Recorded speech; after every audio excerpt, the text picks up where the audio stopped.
菲律賓宿務究竟好唔好玩呢？10幾年前啦，宿務呢個地方咧係非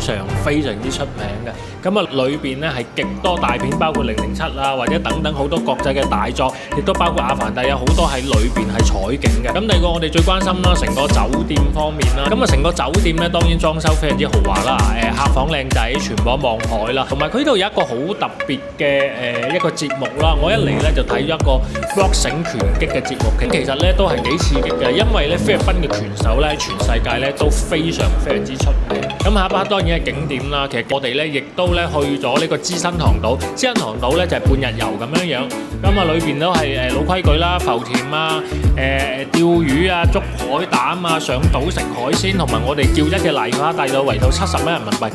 哇咁大隻，哇仲要啲味道咧極為鮮甜。咁啊最後我哋廣東人啦最關心咩？肯定係食啦。咁啊成間酒店咧圍住咧有成20幾間餐廳啦，基本上咧你一次過嚟係冇辦法食得晒嘅。咁我食咗呢度有火鍋啦、日本餐啦、西餐啦，你揾到嘅 M5 和牛啊、燒小青龍啊，成個出品非常之好呢一餐廳。即係總體成個體驗我覺得都係非常之滿意啦。最關鍵一樣嘢，呢度講緊咧就冇太多